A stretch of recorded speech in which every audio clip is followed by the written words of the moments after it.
Glória a Deus. Aleluia. Romanos 10. Hebreus 10, 25.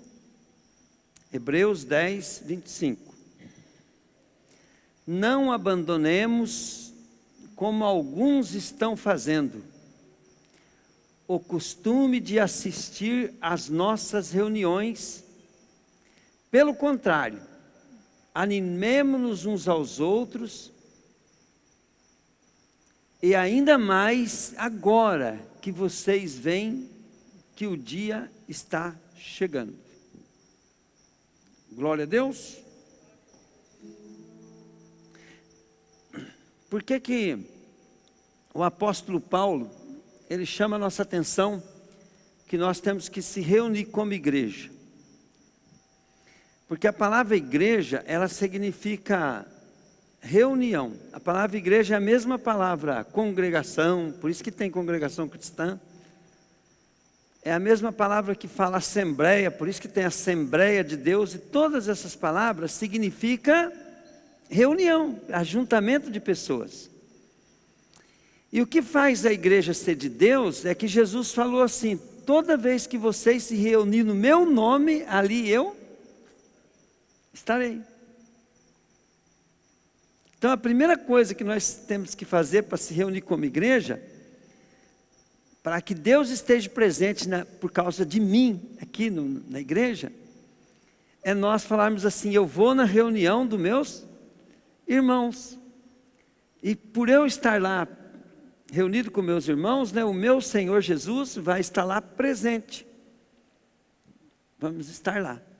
Então nós não podemos reunir porque nós somos religiosos, porque tem que ir na igreja, porque tem medo do diabo, porque daí a nossa vida vai dar errado.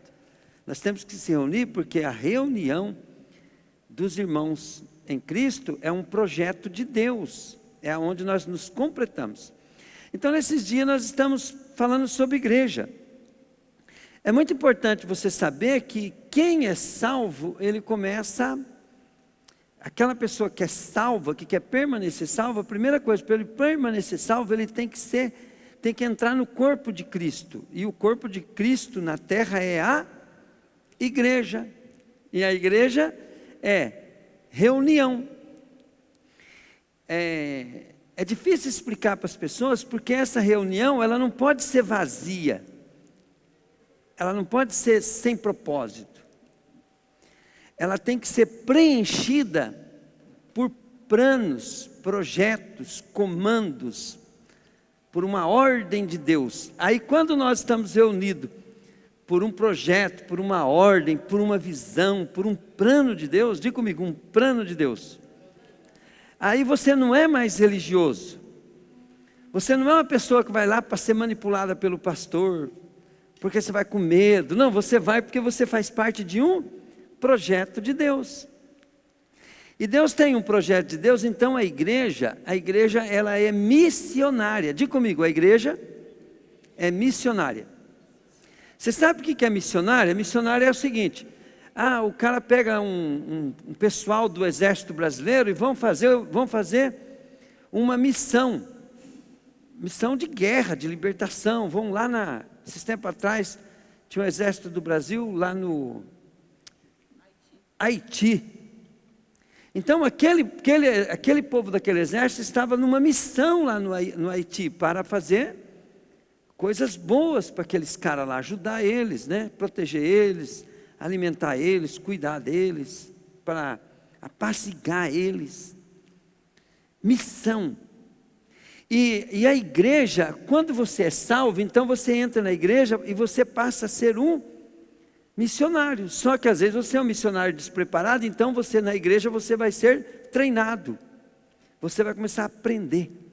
Você vai começar aí você vai se tornando um membro do corpo. Você já é um membro do corpo de Cristo, mas você vai aprender a ser um membro ativo do corpo de Jesus. O corpo de Jesus é a igreja. E tem uma música que nós cantamos que o cara tirou da Bíblia. O que é a igreja? Igreja, querido, olha bem, eu contei esses dias atrás assim, olha bem. Então o cara, ele sofreu um naufrágio e ficou numa ilha. E ele tinha uma Bíblia. E ele ficou lá naquela ilha mais de 15 anos. 15 anos. E 15 anos, a única coisa que ele tinha que fazer era estudar a Bíblia. E aquele cara começou a estudar a Bíblia, leu uma vez, leu 2 vezes, leu 3 vezes, leu 4 vezes, leu 5 vezes. E ele entendeu desde Gênesis, né, que Deus estava prometendo um Salvador que ia montar uma nova geração, ia montar um novo povo. E esse povo ia ser formado através de Jesus. Então, aí ele viu que Jesus era o Salvador, ele aceitou Jesus, ele foi salvo porque ele aceitou Jesus. Só que daí ele não tinha o que naquela ilha? O que ele não tinha? Igreja. E aí ele começou a ver que na vida dele faltava a igreja. E o que ele fez? Ele começou a ler a Bíblia e ele começou a ver a igreja do jeito que a Bíblia fala. Então, na Bíblia deixa bem claro, a igreja não é um prédio. A igreja não é uma religião. A igreja não é uma denominação. Não tem isso na Bíblia. Mas lá na Bíblia diz, querido, que a igreja é uma nação santa. É um povo adquirido por Deus para que anuncieis as suas maravilhas. Que a igreja é o corpo de Deus na terra que habita toda a plenitude de Deus. E que a igreja tem toda a autoridade no céu e na terra. Que através da igreja Deus faz sinais, prodígios e maravilha. E ele começou a ver que a igreja era a noiva de Deus. Que a igreja era o amor maior de Deus, que Cristo morreu pela igreja, Cristo ressuscitou pela igreja, que Jesus derrama o seu Espírito na igreja, e depois que esse Jesus vai vir resgatar a igreja, uma igreja sem ruga, sem mácula, sem pecado, entende? E ele começou a estudar sobre a igreja, e ele criou uma expectativa, ele falou, não, meu Deus, a igreja é a coisa mais maravilhosa que Deus podia fazer, e eu quero conhecer a igreja. Mas ele estava lá naquela ilha. Mas um belo dia, alguém foi lá naquela ilha, e resgatou aquele cara, e levou aquele cara para uma cidade, numa civilização. O que o cara quis fazer? Conhecer a igreja. Então vamos dar um exemplo aqui da igreja de Coríntios, que a igreja de Coríntios buscava muito o que? A unção de Deus, o poder de Deus. E nós não vemos nenhuma igreja na Bíblia que tinha mais dons espirituais e mais poder de Deus e mais operação de milagres e mais da glória de Deus do que a igreja de Coríntios. Mas nós vemos também que havia um problema na igreja de Coríntios, que é? Também ali estava o pior tipo de gente, estavam os mais pecadores, estavam os mais tranca da história. Então, a igreja de Coríntios se movia tanto no dom, por quê? Porque eles gostavam disso, eles buscavam isso. Então eles buscavam isso, querido, e isso fazia da igreja uma bagunça, porque eles só queriam praticar dons, profetizar, fazer milagre, ministrar unção, né? Eles só queriam isso. E o apóstolo Paulo veio, né, e começou a controlar isso. Diga comigo, pôr ordem na casa. Ele começou a controlar isso, ele começou a ensinar aquela igreja, né, a como ter decência, ter ordem, para poder a igreja funcionar de um modo mais lógico, mais inteligente, né? O que adianta nós vir na igreja, o poder de Deus pegar nós, mas nós continuar com uma vida miserável, doente, cheio de problema, né? Então, não está errado o poder de Deus, não está errado nada. Só que eles tinham que cuidar disso, eles tinham que cuidar da vida deles também, para que aquele poder não viesse só, né, ser uma coisa assim, em vão, né? Paulo queria que a igreja tivesse sido construída. Vamos dar um exemplo. Teve uma época que eu parei de trabalhar, então eu só orava. Eu não podia entrar numa igreja, quando era igreja de fora, eu entrava nas igrejas assim, as pessoas ficavam caindo, milagre, demônio manifestando, eu não precisava nem orar, só de eu chegar já começava acontecendo, de tanta unção.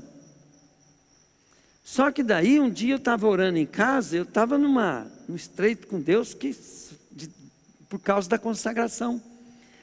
Aí o Senhor falou para mim assim, ó, você vai ter que voltar a trabalhar. Eu falei, agora Deus, eu estou me sentindo, né, um Benihim potencializado, né? O Senhor vai mandar eu trabalhar. Eu estava todo o meu sonho, tudo aquilo que eu queria na vida estava acontecendo. E o Senhor agora, você vai ter que voltar a trabalhar e pegar firme. Aí eu fui pegar firme no serviço, e aí eu descobri que eu estava quebrado, estava falido. A minha loja, somando tudo que eu tinha na época, 180 mil, né, reais negativo. Se vendesse tudo que eu tinha, faltava 180 mil. E aí eu comecei a ver os porquê lá, gente, eu entrei em parafuso, fiquei ruim. E aí eu comecei a orar. Aí, né, um dia Deus falou assim para mim. Ele falou assim para mim, eu quero que você tenha uma vida organizada. Organize tua vida. Tenha controle de tudo. E ficava vindo na minha cabeça toda hora, potência sem controle não é nada. E eu orando, né, eu falava, Senhor, como é que eu faço isso? O Senhor falou assim para mim, se eu te perguntar onde está uma peça na tua loja, o que você me responde? Eu falava assim, eu vou falar que o Neguinho sabe onde é que está. O Neguinho era o meu genro na época. Né? E se eu te perguntar onde está um pneu, né, eu ia falar, o Nercinho sabe onde está, né, que era o filho da irmã, que trabalhava comigo. Aí o Senhor falou assim para mim, então, se você não sabe aonde está aquilo que eu já te dei, como é que eu vou te dar mais? Então eu aprendi que eu tinha que ser uma pessoa profissional. Eu tinha que ter controle sobre tudo, domínio sobre tudo que estava no meu comando. E aí eu comecei a trabalhar isso na minha vida. E o Senhor falou assim para mim, eu vou te ensinar a tocar essa loja. E quando eu te ensinar a tocar essa loja, eu vou te ensinar você, né, a administrar muita coisa para mim. E eu comecei a buscar a Deus. E o Senhor começou a me ensinar cada detalhe, querido. Aí na loja, só para vocês terem uma ideia, Deus só falava assim para mim, elimina espírito de roubo. E eu falava assim, mas Deus, mas tem gente me roubando. Ele falou, se tiver eu não te mostro, só fica atento. E aí eu comecei a descobrir, né, que no dia a dia, como é que a gente é roubado? Um funcionário deixava o serviço lá para atender um telefone, e quando via, ele voltava para o serviço já desanimado, um pedia para sair um pouquinho, voltava. Aí eu comecei a descobrir que eu era roubado. Aí eu não tinha horário agendado com o cliente, né? Tinha hora que tinha aquele monte de cliente, aí perdia serviço, depois ficava todo mundo parado, eu estava sendo roubado. Entende? O espírito de roubo, não é roubo de pessoa roubando a gente, espírito de roubo, né? Vamos dar um exemplo, eu sempre brinco, né? O funcionário só caga no serviço, né? O que ele está fazendo? Está roubando o patrão, ué. Né? Ele não é pago para cagar. Ele é pago para produzir, para trabalhar. Então, o roubo até a Bíblia fala assim, a Bíblia não fala que os ladrões não entrarão no reino do céu, mas ela não fala ladrão, ela fala roubadores. Os roubadores. O que é uma pessoa que enrola no serviço? Ele é um roubador. Entende? Quando você não é um esperto, Deus está olhando você como roubador. E tudo tem sua consequência. Bom, eu não estou aqui para ministrar isso. Vamos lá. Aí o que acontece? Então a gente vai aprendendo que a gente vai buscando a unção e o poder de Deus, mas você tem que ficar atento, porque Deus não quer que você quebre por causa da obra dele, que você tem que ser dirigido pelo Espírito Santo de Deus. E vocês veem o que aconteceu, né? Saí daquela quebradeira, Deus me deu uma casa no meio do meu processo de estar saindo daquela quebradeira. E aí depois disso a minha vida só foi prosperando. Mas uma coisa, né? A lá, a Yumi, hoje ela não trabalha comigo, né, Yumi? Mas o que o pastor sempre teve? Garra. Vou pro pau. Frente a qualquer um, regaço tudo. Mas propósito eu vou cumprir. E não é coisa pessoal, não é? A gente não tem que ter problema com pessoa, mas às vezes é a pessoa que está na frente da gente. Entende? É a pessoa que está na frente da gente. Então, você tem que ser valente, né? Para não estar pecado, e você está sob comando de Deus, sobre, né, a unção e o poder de Deus para prosperar. A unção não vem sobre nós só para nós fazer a obra de Deus, ela vem para também nos levantar, porque Deus quer nos usar, e Deus não pode usar nós, se nós sendo necessitados. Deus quer levantar a gente. Mas sabe quem que Deus vai usar para te levantar? Você mesmo. Entende? Mas a base, querido, de tudo isso, a gente parando para analisar, a base é Jesus, é lógico. Mas para Jesus ser sua base, o segredo é a igreja. Pergunta, né, para quem me conhece, né, Dori, quantas vezes eu bobeei de igreja? De deixar de ir na igreja, deixar de fazer a obra de Deus na igreja. Hã? E quanto tempo você me conhece? Quanto tempo você me conhece?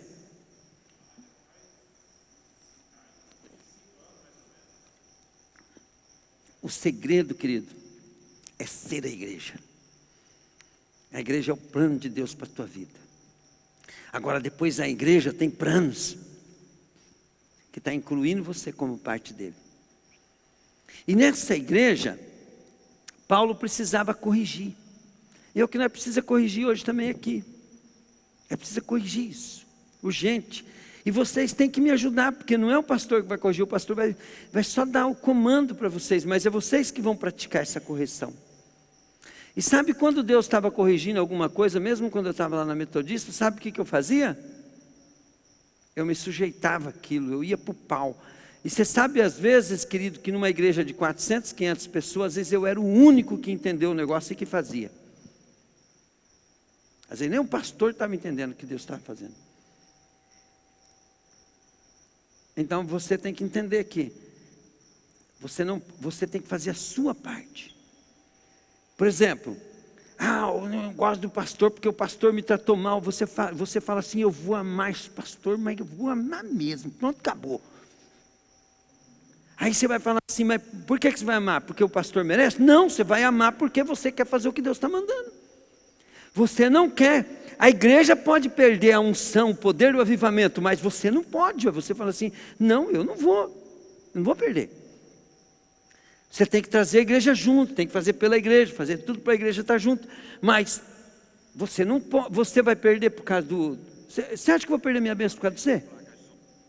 E você quer perder sua bênção por causa de mim? Então você tem que pensar o seguinte, eu vou.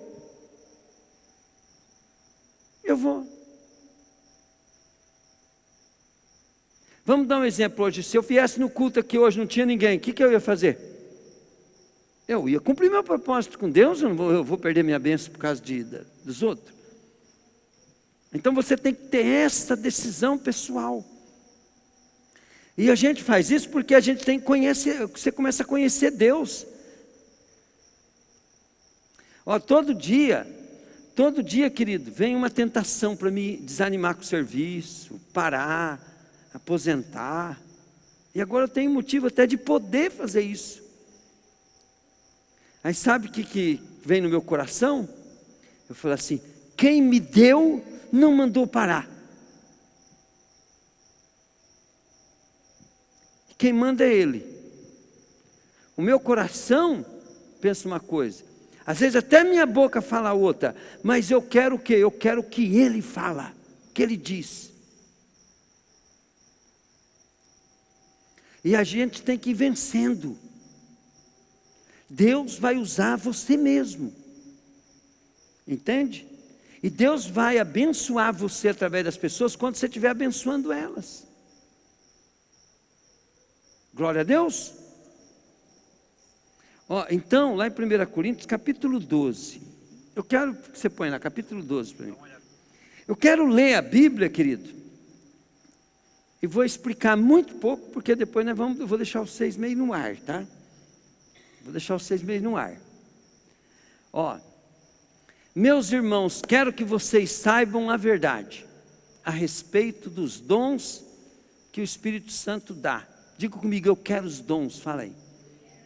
Mas eu preciso conhecer a verdade. É isso que Paulo está querendo ensinar. Então ele está falando assim para aquela igreja que amava os dons. Eu mesmo sou apaixonado por dons, eu gosto, eu amo. Ixi, eu quero dom, eu quero dom, eu quero dom. Todo dia eu peço, meu Deus, mais unção, mais poder, mais dom, mais glória a Deus, eu quero. Às vezes todos vocês querem, mas vocês não pedem igual eu acho, né? Mas se vocês pedirem, querido, Deus dá. Deus dá. Ó, e vocês vão ver o tanto que Deus vai me dar, porque eu estou pedindo. Então o que eu quero? Peçam também, para que vocês estejam junto. Entende? Não precisa ganhar do pastor, mas se você ganhar, melhor ainda. Eu vou ficar mais feliz. Olha bem, vocês sabem que quando ainda eram pagãos, vocês eram desviados de várias maneiras. Diga comigo, desviados de várias maneiras. Para a adoração dos ídolos, os quais não têm vida. Vamos lá. Por isso precisam compreender que ninguém que diz que Jesus seja maldito pode estar falando pelo poder do Espírito de Deus. E que ninguém pode dizer Jesus é Senhor, senão, a não ser que seja guiado pelo Espírito Santo. Ó, existem tipos diferentes de dons espirituais, mas é um só e o mesmo Espírito quem dá esses dons. Existem maneiras diferentes de servir, mas o Senhor que servimos é o mesmo. Há diferentes habilidades para realizar o trabalho, mas o mesmo Deus quem dá a cada um habilidade para fazê-lo.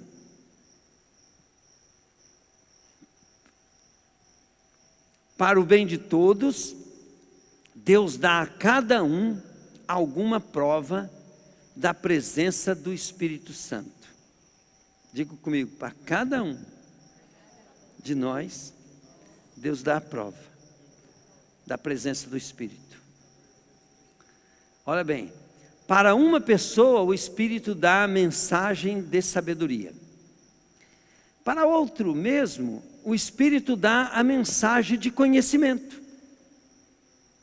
Para uma pessoa mesmo, o Espírito dá o dom da fé, né? A fé. Para outra, o poder de curar.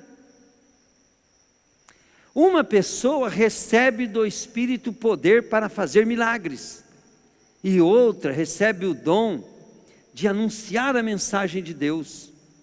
E ainda a outra pessoa recebe a capacidade para saber a diferença entre os dons que vêm do Espírito e o que não vem dele. Para uma pessoa o Espírito dá a capacidade de falar em línguas estranhas. E para outra ele dá a capacidade de interpretar essa língua estranha. O que elas querem dizer. Porém, um só é o mesmo Espírito. Quem faz tudo isso, ele dá um dom diferente para cada pessoa conforme ele quer. Cristo é como um corpo. Agora diga comigo, a igreja é o corpo.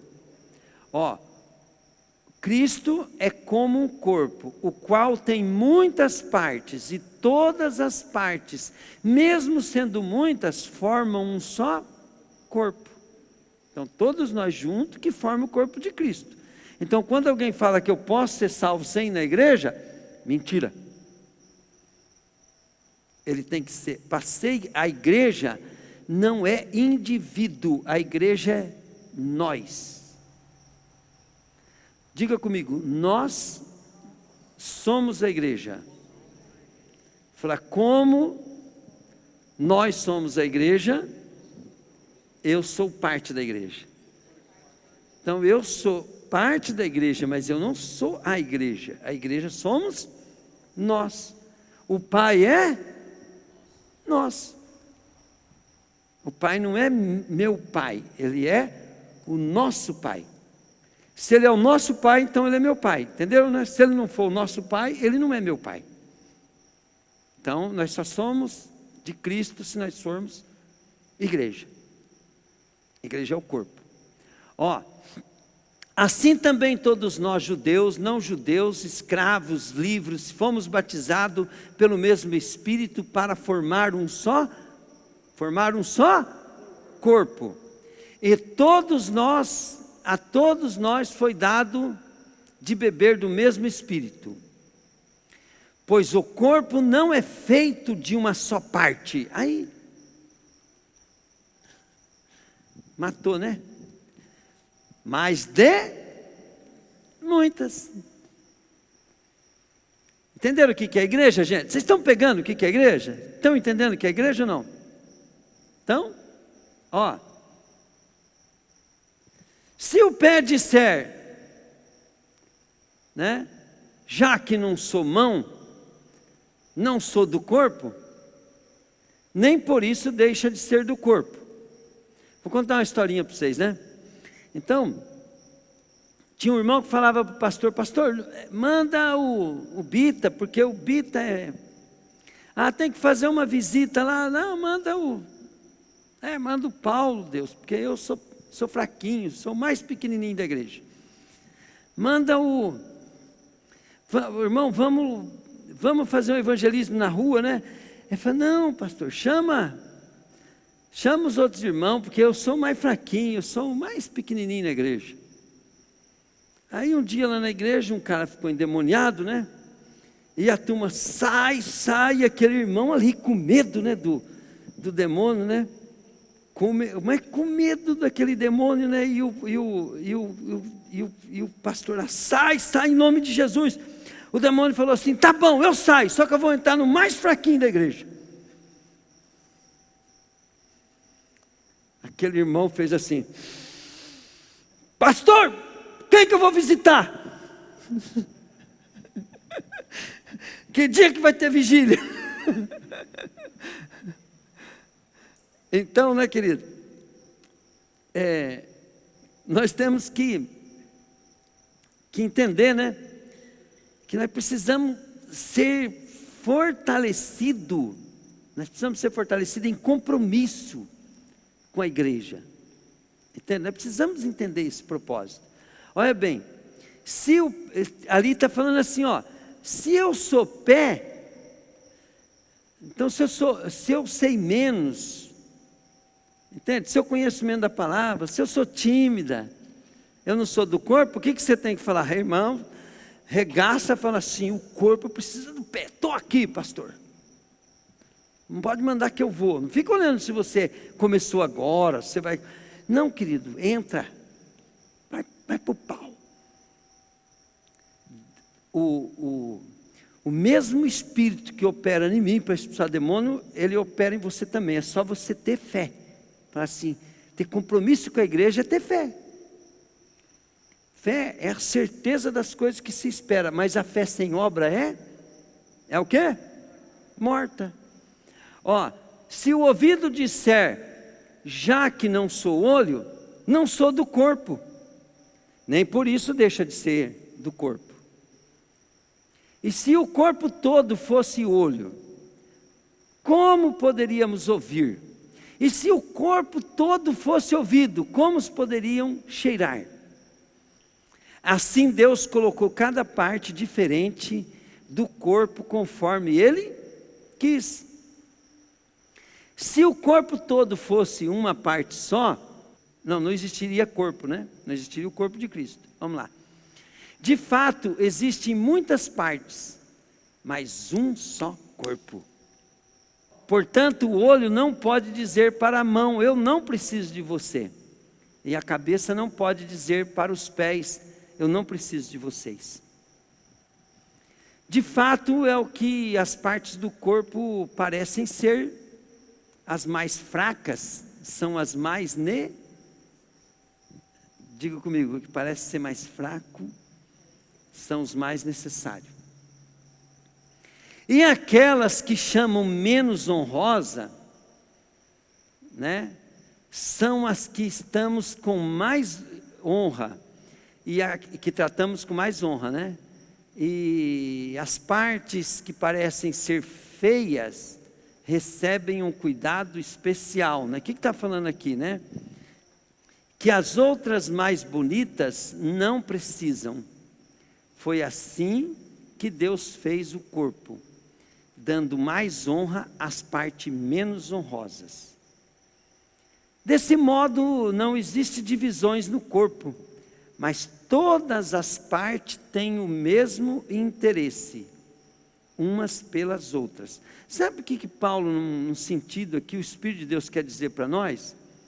Se nós não amar e desprezar alguém, nós vamos ficar com um problema sério na nossa vida, porque Deus vai impedir você de receber bênçãos fundamentais na sua vida, que Deus iria usar da unção, dos dons daquela pessoa para te alcançar. Então na igreja, se nós pegar amar as pessoas mais estranhas que tem, mais diferentes, né? E amar todos, nós vamos ser completos, vamos ter a bênção total da igreja, né? Se uma parte do corpo sofre, todas as outras sofrem com ela. Se uma é elogiada, todas as outras se alegram com ela. Pois bem, vocês são o corpo de Cristo, e cada um é uma parte desse corpo. Na igreja, Deus pôs tudo no seu lugar, certo? Em primeiro lugar, apóstolos. Em segundo lugar, profetas. Em terceiro lugar, mestres. Em seguida, pois, os que fazem milagres. Depois, os que têm dom de curar, ou de ajudar, ou de liderar, ou de falar em línguas estranhas. Nem todos são apóstolos, ou profetas, ou mestres, nem todos têm dom de fazer milagres, nem de curar doenças, nem de falar em línguas estranhas, nem de explicar o que essas línguas querem dizer. Por isso, se esforcem para ter os melhores dons. O que está falando aqui? Diga comigo, se esforçar para ter os melhores dons. Agora ele fala assim, ó, porém, eu vou ensinar, vou mostrar para vocês o caminho que é melhor de todos. O que ele está falando aqui? Eu vou ensinar um caminho para vocês buscar os dons que vai arregaçar todo o método que você tem. Esse caminho é batata. Tá? E agora vamos lá.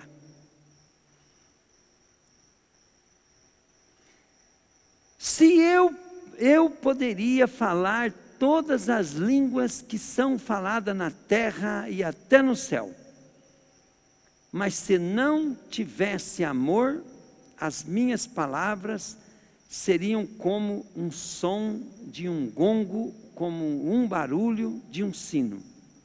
Só ia fazer barulho. Poderia ter o dom de anunciar a mensagem de Deus, ter todo o conhecimento, entender todos os segredos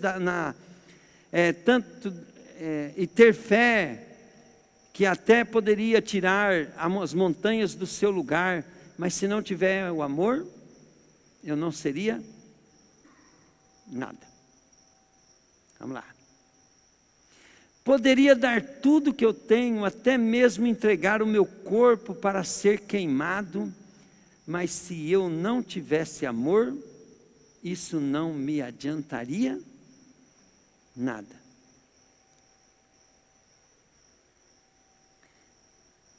Sabe o que ele está dizendo aqui? Que tudo que você fizer, se não tiver amor, não serve para nada. Então, antes de nós ter qualquer esforço para fazer qualquer coisa, o que nós devemos fazer? Decidir amar. Olha para o teu irmão e fala assim, vamos amar. Fala para ele, vamos amar. Agora fala com ele, ó, vamos aprender junto o que é amar? Fala, senão nós vamos estar fritos, fala aí. Vamos pôr tudo a perder. Fala, gente! Né? Agora olha bem. Uma vez, né, o Crésio fez isso comigo, né, mas me deixou eu atordoado, porque eu falei, eu não sou nada disso. Ele falou assim, irmão Trovati, tira o amor e põe teu nome. Aí eu comecei a falar,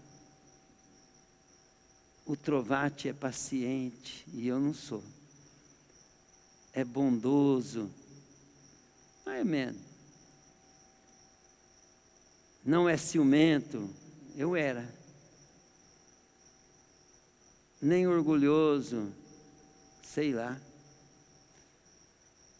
Nem vaidoso. Trovati não é grosseiro. Italiano, só a graça.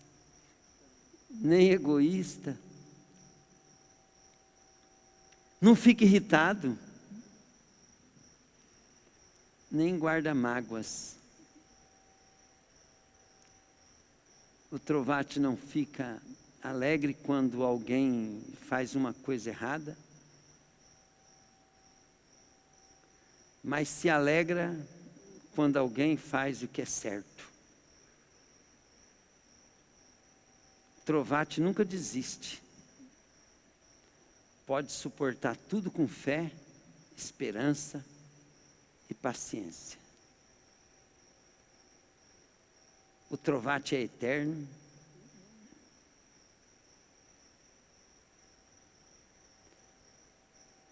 Existem mensagens espirituais, porém elas duram pouco. Existe dom de falar em língua, mas quando nós for para o céu, e estranhas, né? Mas acabará logo, porque nós vamos embora. Existe conhecimento, mas também terminará, porque no céu todo mundo vai ser sabido. Pois os nossos dons de conhecimento e as nossas mensagens espirituais são imperfeitos. Mas quando vier o que é perfeito, então o que é imperfeito desaparecerá. Glória a Deus. Sai do teu lugar e vem aqui, querido, e vamos conversar com Deus, para você receber uma palavra que você vai ser igreja, e para ser igreja você está determinado a aprender a amar. Lembra que eu falei no começo que ninguém nasce mecânico, mas pode se transformar num grande mecânico. Ninguém nasce médico, mas pode se transformar em um grande médico. Ninguém nasce psicóloga, né, mas pode se transformar em uma grande psicóloga. Ninguém nasce amor aqui na terra, mas pode se transformar em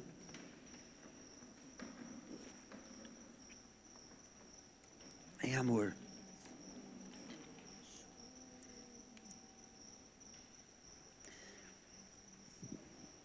Santo Espírito, enche o meu ser.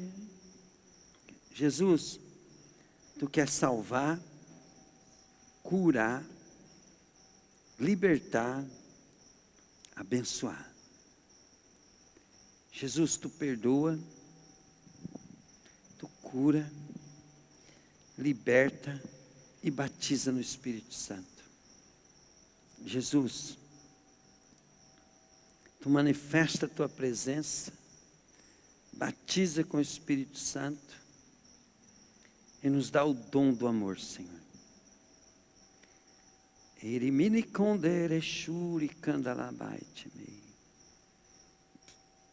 Não o amor enganoso, Pai, que nos ensinaram desde criança, mas o amor que está no coração do Pai.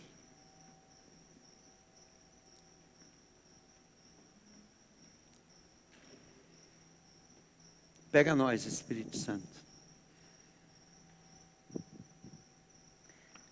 Pega nós, Espírito Santo.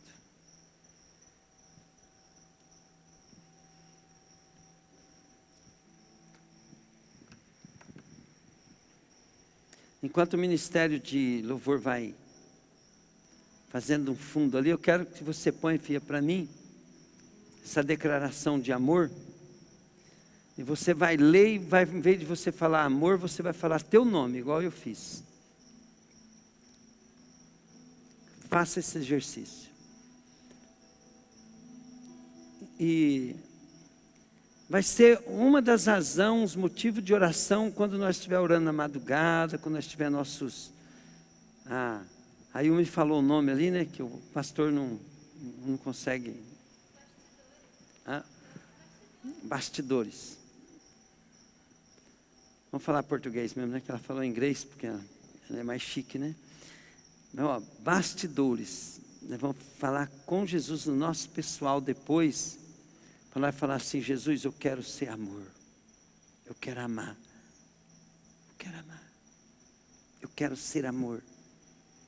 E aí, querido, igual o mecânico, né? Ele vai lá, vai ajudando a consertar um carro. Daqui a pouco ele já está fazendo sozinho. Daqui a pouco ele é um mecânico. Daqui a pouco ele é até um professor. Então nós vamos praticar. Nós vamos orar para Deus dar, depois nós vamos praticar. Até ser. Porque para Deus, querido, te abençoar, não basta você fazer, você tem que ser. Ele precisa confiar em você. Amém?